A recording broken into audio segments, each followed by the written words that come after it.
Hello everyone, welcome back to another video of The Dimensionalist. I'm a Dimensionalist. Today I'm doing another segment on the Mahatma 1 and 2, Brian Grattan's books 1 and 2 of the Mahatma, and the Ascension process that the information contains there. And I'll be discussing in depth my readings of the book and things to give more in-depth detail, my understanding, and things of the Ascension process. It says, now, this discusses initiation and experience and how it's integrated for one to understand the ascension process better. And knowing that you're going up in consciousness and knowing that you're ascending and things, this will give you understanding of this segment right here. It says the initiation enforces the experience of the particular level of vibration, the power, the frequency, and then the process of the integration is a matter of bringing yourself into living that all the time. Your consciousness gets a taste of it, an experience of where it can be at all times. So then you have to elevate yourself to that point. That is the integration process, and that is why after the high of the initiation, there sometimes seems a low. The low is simply a contrast. Now, what I get out of that, and what I understand, is knowing that when I had the Kundalini fully risen in my body and things, and had fifth dimensional consciousness and stuff, which currently I'm carbon-based structure, third dimensional consciousness, somewhat, sometimes dipping into the fourth and fifth dimension here and there in my experience, and that's the contrast. 'Cause I know I'm experiencing from third. That's why I know there's a difference. That's why I can speak on those things. And it says right here that there says like a low and then there's a high, and it says that the integration is simply a matter of bringing yourself into living in it all the time. Your consciousness gets a taste of it. You start to experience it, an experience of where it can be at all times. So all you have to do is elevate yourself to that point. That's why if you feel good about something, there's no reason thinking some of the same thoughts over. If it makes you feel good, it makes you feel good. And then after you think those thoughts, you can always direct them towards something positive. That's why everybody has their anchoring point. That's what this initiation is, knowing love and light. That's where you need to anchor at. That's the sixth dimension. You anchor the sixth dimension directly, the quarter will up to the seventh and ninth dimensions, depending on how you structure your dimensions. You can elevate yourself to the fifth dimension. So that's if when you initiate yourself, and you of course you're the initiator, and the initiator is actually Snot Kamara, the planetary logos. You're the initiate, excuse me. And you go through the process of the ascension process, and to experience the ascension process, you start to know you're bringing in, anchoring more love and light, and you start to experience different. That's why some people are loving, and you can sense it, you can experience it, and you express it through your emotions and mental body and things of that nature. So now the God Self, I'm almost about to speak on the God Self in another reading in this book. The God Self and the personal self are, of course, one, except when the outer activity of the mind, the sense consciousness, accepts imperfection, disharmony, and incompleteness, or believes itself to be apart from the all-pervading one presence of life. If the physical mind thinks itself to be separate from God, then that condition is automatically delivered to it. For what the sense conscious thinks into the world returns to it.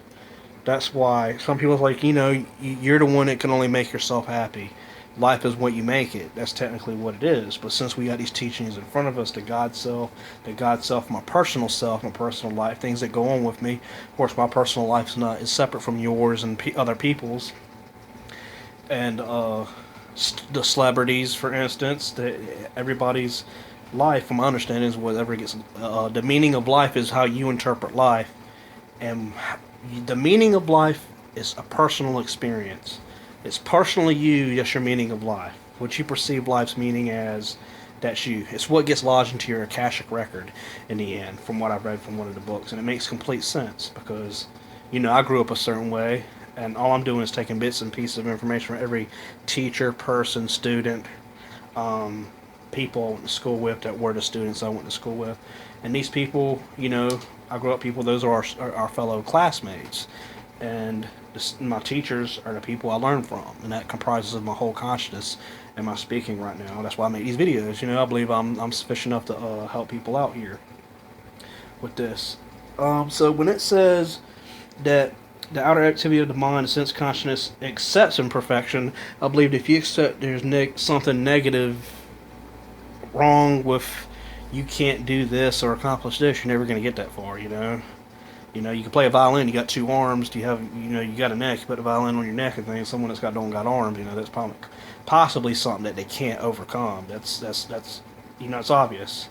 But that person's also here to experience a certain part of their self, and God's self, wanting to incarnate, with no arms, or have something happen to their arms and things, to learn something of that nature, and for other people to learn from it, and for them to feel the sympathy there. That's what I believe. That's why some people are like that, things of that nature. People say, why can't everybody be perfect? You can't be perfect without some type of imperfection. But that doesn't mean I believe that there's imperfection in consciousness per se. I believe someone with no arms can still ascend. They can still awaken the Kundalini, to that matter, and things like that. But to accept imperfection of consciousness and incompleteness, and not accepting yourself as imperfection to God, then you are not going to be you're going to be imperfect towards God and imperfect God's self. That's what I mean by imperfection.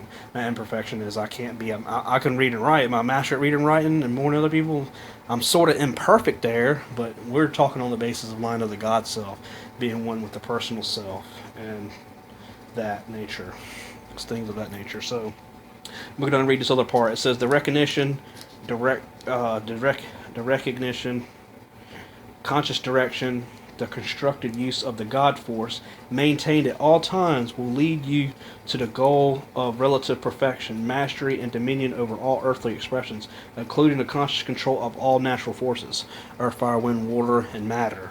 That's what that exactly means. Also, one part in the book says that the master and ascended masters and things, when you ascend and things, reach a certain initiation, you start to control and be able to manipulate in telekinesis and control the four elements of matter are be under your command. Since you've ascended over matter, your matter also, your mind can direct energy.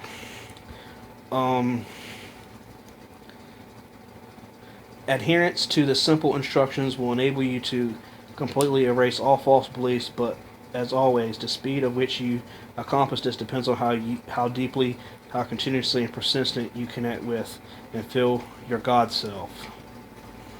Alright? The continued use of affirmations will bring a person to the point where he attains such a deep realization of truth in anything he affirms that he becomes no longer conscious of it being an affirmation.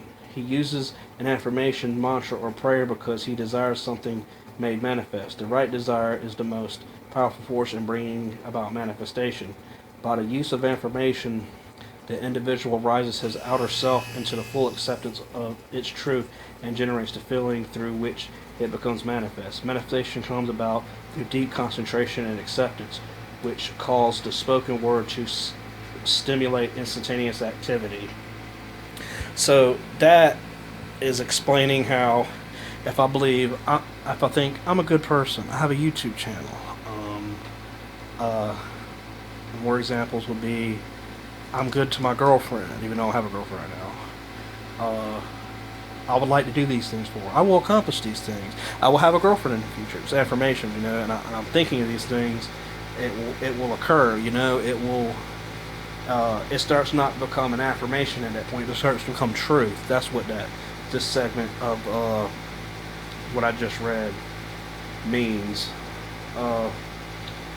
And I'll read the beginning of it one more time. It says the continued use of affirmation will bring a person to the point where he attains such a deep realization of the truth in anything he affirms, the affirmation.